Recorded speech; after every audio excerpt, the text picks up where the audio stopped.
Spoken English ക്ലാസ്സിൻ്റെ പുതിയൊരു അധ്യായത്തിലേക്ക് സ്വാഗതം. എൻ്റെ പേര് ജസ്റ്റിൻ തോമസ്. അപ്പോൾ നമ്മളിന്ന് പഠിക്കുന്നത് നമുക്ക് ഇംഗ്ലീഷ് സംസാരിക്കാൻ ആവശ്യമായിട്ടുള്ള 50 വാക്യങ്ങളാണ്. അപ്പോൾ ശ്രദ്ധിക്കുക, ഈ വാക്യങ്ങൾ നിങ്ങൾ പഠിച്ചിട്ടുണ്ടെങ്കിൽ ഞാൻ ആദ്യം നിങ്ങളെ മലയാളത്തിൽ കാണിക്കുന്നതാണ്, അതിന് ശേഷമാണ് നമ്മൾ ഇംഗ്ലീഷിൽ അതെന്താണെന്നുള്ളത് കാണിക്കുന്നത്. അതുപോലെ തന്നെ നമ്മൾ ഇവിടെ ഉപയോഗിച്ചിരിക്കുന്ന ഗ്രാമർ ഏതൊക്കെയാണെന്ന് നിങ്ങൾക്ക് സംശയം ഉണ്ടെങ്കിൽ ഞാൻ ഈ സെക്ഷൻ്റെ ഈ വീഡിയോയുടെ അവസാനം ഞാൻ കൊടുത്തിട്ടുണ്ട്, ഏത് ചാപ്റ്ററിലാണ് ഞാൻ അത് പഠിപ്പിച്ചതെന്നും കൊടുത്തിട്ടുണ്ട്. അപ്പോൾ നമുക്ക് തീർച്ചയായിട്ടും ശ്രദ്ധിക്കാം. അതെങ്ങനെ ഇംഗ്ലീഷിൽ പറയും എന്നെങ്ങനെ ഇംഗ്ലീഷിൽ ചോദിക്കും, അതെങ്ങനെ ഇംഗ്ലീഷിൽ പറയും. How to say that in English, how to say that in English, how to say that in English. തുണി ഉണങ്ങാനിട്, തുണി ഉണങ്ങാൻ ഇട്. Correct. Please put the clothes to dry, please put the clothes to dry, please put the clothes to dry. ആ ഓറഞ്ചിൻ്റെ തൊലി ഒന്ന് കളയാം. Could you please peel off the oranges? ഇവിടെ ശ്രദ്ധിക്കുക, കുഡിന് പകരം ക്യാൻ വേണമെങ്കിൽ ഉപയോഗിക്കാം. Can you please peel off the oranges? Peel off എന്ന് പറഞ്ഞാൽ എന്താണ്? തൊലി കളയുക എന്നുള്ളതാണ് അല്ലേ. Could you please peel off the oranges? Could you please peel off the oranges? ആ പൈപ്പ് ഒന്ന് അടയ്ക്കാവോ, അല്ലെങ്കിൽ ആ പൈപ്പ് ഒന്ന് തുറക്കാവോ എന്നെങ്ങനെ ചോദിക്കും. Please turn off the tap, അല്ലെങ്കിൽ please turn on the tap, please turn off the tap, അല്ലെങ്കിൽ please turn of the tap. ഇവിടെ ശ്രദ്ധിക്കുക, സ്വിച്ച് ഓഫ് എന്നല്ല പറയേണ്ടത്, ടേൺ ഓൺ, ടേൺ ഓഫ്. അപ്പോൾ ഞാൻ പറഞ്ഞാൽ ഇപ്പോൾ നമ്മൾ ടി വി ആണെങ്കിലോ turn on, turn of. Washing machine turn on, turn of നമ്മൾ പഠിച്ചാണ് അല്ലേ. നീ ആ ബെഡൊക്കെ മടക്കി ശരിയാക്കി ഇട്ടോ. Did you make the bed? വളരെ സിമ്പിളാണല്ലേ. മേക്ക് ദ ബെഡ് എന്ന് പറഞ്ഞാൽ അത് ശരിയാക്കി ഇടുന്നതിനാണ് മേക്ക് ദ ബെഡ് എന്ന്. അതായത് വിരിച്ച് എല്ലാം കുടഞ്ഞ തലവണ്ണയൊക്കെ ശരിയാക്കി വെക്കുന്നതിന് മേക്ക് ദ ബെഡ് എന്നാണ് പറയുന്നത്. അപ്പോൾ നമ്മൾ ചോദിക്കുക, അങ്ങനെ ചെയ്തായിരുന്നോ എന്നാണ് ചോദിക്കുക അല്ലേ. അതുകൊണ്ടാണ് did you make the bed, did you make the bed, did you make the bed. നിൻ്റെ മുടി ഒന്ന് ചെയ്യുക കേട്ടോ. Correct. Please brush your hair. Okay, ഇവിടെ ബ്രഷ് എന്ന് പറഞ്ഞാൽ അതിനാണ് മുടി ചെയ്യുക എന്നുള്ളതിന് പറയുന്നത് ബ്രഷാണ് കൃത്യമായിട്ടുള്ളത്. ഇനി മറ്റൊന്നുണ്ട്, കോമ്പ് അല്ലേ. നമ്മൾ സാധാരണ കോമ്പ് എന്നാണ്. കോമ്പ് ജട കളയുന്നതിനുള്ള വലിയ ചീപ്പ് ഉപയോഗിച്ച് ചെയ്യുന്നതിനാണ് കോമ്പ് എന്ന് പറയുന്നത്. ഇനി ആ ചീപ്പിനും കോമ്പ് എന്നാണ് പറയുന്നത്. അപ്പോൾ ശ്രദ്ധിക്കുക, പ്ലീസ് ബ്രഷ് യുവർ ഹെയർ ആണ് ശരിയുടെ നല്ല English. Please brush your hair, അല്ലെങ്കിൽ please comb your hair, please brush your hair, please brush your hair. നീ എന്നെ ദേഷ്യം പിടിപ്പിക്കരുത് കേട്ടോ. Don't make me angry, don't make me angry. ഈ പൊടിയൊന്ന് കുഴയ്ക്കാവോ? നമ്മൾ അടുക്കളയൊക്കെ ചോദിക്കത്തില്ല, ഈ പൊടിയൊന്ന് കുഴയ്ക്കാവെന്ന് ചോദിക്കത്തില്ലേ, അതെങ്ങനെയാണ് പറയുന്നത്? Can you knead the flower? ഇവിടെ ശ്രദ്ധിക്കുക, 2 കാര്യങ്ങളാണ് വന്നിരിക്കുന്നത്. ഒന്ന് നീഡ്, നീഡെന്ന് പറഞ്ഞാൽ കുഴയ്ക്കുക എന്നുള്ളതാണ്. അവിടെ കെ പ്രൊനൗൺസ് ചെയ്യത്തില്ല. രണ്ടാമത്തേത് ധാന്യപ്പൊടിക്ക് പറയുന്നത് ഫ്ലവർ എന്നാണ്. ഫ്ലവർ. ശ്രദ്ധിക്കുക, നമ്മൾ പൂവിന് എന്താണ് പറയുന്നത്? ഫ്ലവറില്ലേ. അതുപോലെ തന്നെയാണ് ഫ്ലോർ അല്ല, ഫ്ലവർ. ഫ്ലോർ എന്താണ്? തിണ്ണ, അല്ലെങ്കിൽ ആ ഒരു പ്രതലത്തിന് നമ്മൾ ഫ്ലോർ എന്ന് പറയുന്നത് അല്ലേ. അപ്പോൾ ഇതെന്താണ്? ഫ്ലവർ എന്നാണ് പറയുന്നത്. ശ്രദ്ധിക്കുക, മാറ്റി പറയരുത്. അപ്പോൾ can you knead the flour, can you knead the flour please, can you knead the flour please. പ്ലീസും കൂടെ ചേർക്കുന്നതാണ് അല്ലേ. Can you knead the flour please. നീ ഷൂ ഇട്. Correct. Please put on your shoes. Okay, ഇവിടെ put on എന്നാണ് shoe ഇടുന്നതിന് പറയുന്നത്. Please put on your shoes, please put on your shoes. ഇരുട്ടാകുന്നു, നമ്മൾ പറഞ്ഞിട്ട് സന്ധ്യയാകുന്നു അല്ലെ, ഇരുട്ടാകുന്നു എന്നാണ് പറയുന്നത്. It's getting dark, it's getting dark, it's getting dark. എനിക്ക് നന്നായിട്ട് തണുക്കുന്നുണ്ട്, അല്ലെങ്കിൽ എനിക്ക് തണുക്കുന്നുണ്ട്. I'm feeling cold, I'm feeling cold, I'm feeling cold. ചെരുപ്പില്ലാതെ നടക്കരുത് കേട്ടോ, ചെരുപ്പില്ലാതെ നടക്കണ്ടേ. Correct. Don't walk barefoot, don't walk barefoot, don't walk barefoot. ഇതിന് എത്ര രൂപയാണ്? നമ്മൾ സാധാരണ കടയിലൊക്കെ പോയി ചോദിച്ചില്ല, ഇതിന് എത്ര രൂപയാണ്? How much is it, how much is it, how much is it. ഞാൻ വീട്ടിൽ തന്നെ ഉണ്ട് കേട്ടോ, ഞാൻ വീട്ടിലുണ്ട്. I M at home, I M at home, I M at home. നീ അടിച്ച് പൊളിക്കുക. നമ്മളിപ്പോൾ സാധാരണ പറയത്തില്ലേ, എന്താണ്, നമ്മൾ ടൂർ പോവുകയാണെന്ന് പറഞ്ഞു, അപ്പോൾ നാളെ ഞാൻ ടൂർ പോകട്ടോ, അപ്പം നമ്മൾ നീ അടിച്ച് പൊളിക്കുക കേട്ടോ എന്ന് പറയത്തില്ലേ. അതെങ്ങനെ ഇംഗ്ലീഷിൽ പറയും? വലിയ ഡെക്കറേഷൻ ഒന്നുമില്ല അതിന്. എൻജോയ് യുവർ സെൽഫ് എന്ന് മാത്രം പറഞ്ഞാൽ മതി. അതിൻ്റെ അർത്ഥം അത് തന്നെയാണ്. Okay, enjoy your self, enjoy your self, enjoy your self. എൻ്റെ ജോലി രാവിലെ 9 മുതൽ വൈകിട്ട് 5 വരെയാണ്. അപ്പോൾ അങ്ങനെയാണ് ഞാൻ സാധാരണ ജോലി ചെയ്യുന്നത്. I work from 9 to 5. സിമ്പിളാണല്ലേ. രാവിലെ നിന്നോ വൈകിട്ടെന്നോ ഒന്നും അവിടെ പറയേണ്ട. 9 to 5 എന്ന് പറഞ്ഞാൽ മനസ്സിലാകും. I work from 9 to 5. അപ്പോൾ അവനാണെങ്കിലോ ഈ വർക്ക്സ് ഫ്രം 9 to 5. അവൻ രാവിലെ മുതൽ മൊബൈലിൽ കളിച്ചുകൊണ്ടിരിക്കുകയാണ്. He has been playing mobile games since morning. He has been playing mobile games since morning. ഇവിടെ ശ്രദ്ധിക്കുക, ഇവിടെ നമ്മൾ അത് ചെയ്തുകൊണ്ടേയിരിക്കുകയാണ് അല്ലേ, രാവിലെ മുതൽ. അതാണ് since morning. He has been playing mobile games since morning.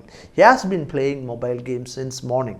അവൾ ഇന്നലെ രാത്രി മുതൽ കരഞ്ഞുകൊണ്ടിരിക്കുകയാണ്. അപ്പോഴാ മുമ്പേ പറഞ്ഞത് തന്നെയാണ് ഇവിടെയും പറയേണ്ടത്. എന്താണ്? She has been weeping since last night. Since എന്നുള്ള എന്ന് മുതൽ, എപ്പോഴും മുതൽ എന്നുള്ളതാണ് അല്ലേ. She has been weeping since last night. She has been weeping since last night. ഒരു അരമണിക്കൂറിനുള്ളിൽ ഞങ്ങൾ ഇറങ്ങും കേട്ടോ. We leave in half an hour. We leave in half an hour. We leave in half an hour. We leave in half an hour. ചായ കപ്പിലോട്ട് ഒഴിക്കുക കേട്ടോ. Please pour the tea into the cup. Please pour the tea into the cup. Please pour the tea into the cup. ഞങ്ങൾ train സമയത്തിന് മുമ്പ് എത്തും കേട്ടോ. Our train will reach before time. Our train will reach before time. Our train will reach before time. നീ എപ്പോൾ എത്തി? When did you come? When did you come? When did you come? നീ ഇറങ്ങുന്നതിന് മുമ്പ് ഞാൻ എത്തും കേട്ടോ. I will come before you leave. I will come before you leave. I will come before you leave. ഞാൻ ബസ്സിലാണ് വന്നത്. I came by bus. I came by bus. I came by bus. ഞങ്ങളൊരു 4 മണിയാകുമ്പോഴത്തേക്ക് ഇറങ്ങും കേട്ടോ. We leave by 4. We will leave by 4.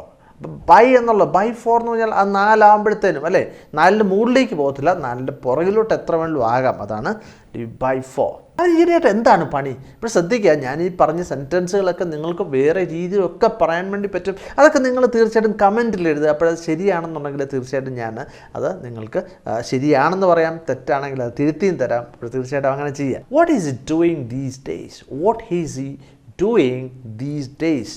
What is he doing these days? സംഭവം ഗൗരവമായി കേട്ടോ, അല്ലെങ്കിൽ കാര്യം ഗൗരവമായി കേട്ടോ എന്ന് നമ്മളിങ്ങനെ പറയും. The matter has become serious.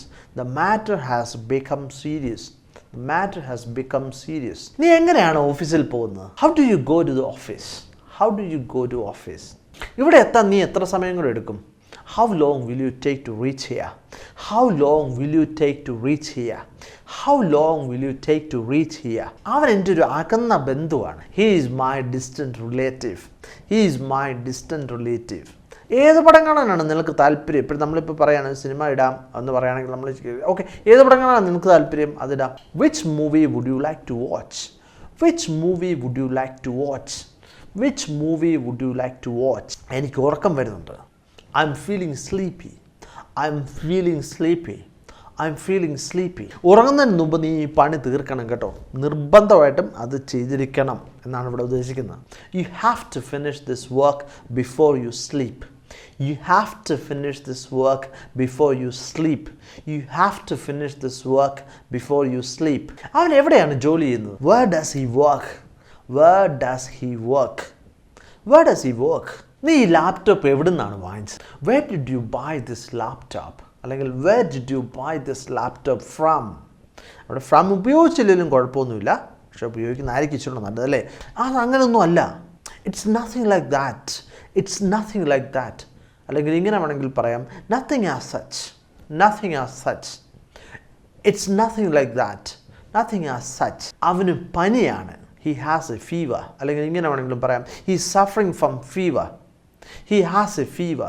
He is suffering from fever. അവന് 2 കാറുണ്ട്. ഇപ്പോൾ എനിക്കൊരു കാർ പോലും ഇല്ല, പക്ഷെ അവന് 2 കാറുണ്ട്. He has 2 cars.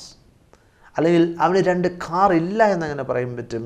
He doesn't have 2 cars. അവിടെ എന്താണ്? ഈ ഹാസിനെ പിരിച്ചെഴുതിയതാണ് അല്ലേ. ഇതൊക്കെ നമ്മൾ പഠിച്ചതാണല്ലേ. അപ്പോൾ തീർച്ചയായിട്ടും അതൊക്കെ എവിടെയാണ് പറഞ്ഞിരിക്കുന്നത് നമുക്ക് തീർച്ചയായിട്ടും ഏതൊക്കെ പാഠം റെഫർ ചെയ്യണമെന്ന് ഞാൻ അവസാനം പറഞ്ഞു തരാം. He has 2 cars. He doesn't have a car. അല്ലെങ്കിൽ he doesn't have 2 cars. അവൾക്ക് ഒരുപാട് സാരികളുണ്ട്. പറഞ്ഞ പോലെ തന്നെയാണ് പറഞ്ഞല്ലേ. അവൾക്ക് ഒരുപാട് സാരികളുണ്ട്. She has many sarees. She has many sarees. എന്നാൽ ഞാനൊന്ന് ഒരുങ്ങട്ടെ. Let me get ready. Let me get ready. Let me get ready. എന്നാ പ്രശ്നം? What happened? What's the matter? What happened? അല്ലെങ്കിൽ ഇങ്ങനെ ചോദിക്കാം, What's the matter? ഇതിനേക്കാൾ നന്നായിട്ട് ഇനി ഒന്നുമില്ല കേട്ടോ. Nothing could be better than this. Nothing could be better than this. Nothing could be better than this. Nothing could be better than this. ഇതുകൊണ്ടൊരു പ്രയോജനമില്ല കേട്ടോ. This is of no use അല്ലെങ്കിൽ this is useless എന്ന് വേണമെങ്കിൽ പറയാം. This of no use അല്ലെങ്കിൽ this useless അല്ലെങ്കിൽ ഇങ്ങനെ വേണമെങ്കിൽ പറയാം. ദിസ് ക്ലാസ് ഈസ് യൂസ്ലെസ് എന്ന് വേണമെങ്കിൽ നിങ്ങൾക്ക് പറയാം. ഈ ക്ലാസ് കൊണ്ട് പ്രയോജനമൊന്നുമില്ല എന്ന് വേണം പറയാം അല്ലേ. എനിക്ക് നീ ഒരു ഉപകാരം ചെയ്യാമോ? Would you do me a favour please? Would you do me a favour please? Would you do me a favour please? Would you do me a favour please? ഇവിടെ യഥാർത്ഥത്തിൽ എന്താണ് നടക്കുന്നത് ഒന്നും മനസ്സിലാകുന്നില്ലല്ലേ. What exactly is going on? What exactly is going on? What exactly is going on? അവർ രാവിലത്തെ ഭക്ഷണം കഴിച്ചുകൊണ്ടിരിക്കുകയാണ്. ദേ ആർ ഹാവിങ് ബ്രേക്ക്ഫാസ്റ്റ് അല്ലെങ്കിൽ ദേ ആർ ടേക്കിംഗ് ബ്രേക്ക്ഫാസ്റ്റ്. ഇവിടെ ശ്രദ്ധിക്കുക, ബ്രേക്ക്ഫാസ്റ്റ് എന്നാണ് യഥാർത്ഥ പ്രൊനൗൺസിയേഷൻ. ഫാസ്റ്റ് അല്ല. നമ്മൾ പലപ്പോഴും ഞാൻ ഒരുപാട് തവണ പറഞ്ഞു തന്നിട്ടുള്ളൊരു കാര്യമാണ് അല്ലേ. ഹാവ് എന്നുള്ളതിന് കഴിക്കുക എന്നുള്ളൊരു അർത്ഥം കൂടെയുണ്ട്. അല്ലെങ്കിൽ ടേക്ക് വേണമെങ്കിലും പറയാം. പക്ഷേ ഹാവ് ആണ് കൂടുതൽ പോപ്പുലർ അല്ലെങ്കിൽ നല്ല ഇംഗ്ലീഷ്. ദേ ഹാവിങ് ബ്രേക്ക്ഫാസ്റ്റ്. ദേ ഹാവിങ് ബ്രേക്ക്ഫാസ്റ്റ്. ദേ ഹാവിങ് ബ്രേക്ക്ഫാസ്റ്റ്. നമ്മൾ രാവിലെ എഴുന്നേറ്റ് കഴിയുമ്പോൾ ചിലപ്പോൾ നമ്മൾ ഭാര്യയോട് ചോദിക്കത്തില്ല, എന്നെ രാവിലെ വിളിക്കായിരുന്നു. ഞാൻ പലപ്പോഴും ചെയ്യാൻ വേണ്ടി ചോദിക്കുന്ന ഒരു കാര്യം ഇത്. Why didn't you wake me up? Why didn't you wake me up? എന്തുകൊണ്ട് എന്നെ വിളിച്ചില്ല? Why didn't you wake me up? Why didn't you wake me up? നീ ആരോടും ഒന്നും ചോദിക്കണ്ട കേട്ടോ. Don't ask anything from anybody. Don't ask anything from anybody.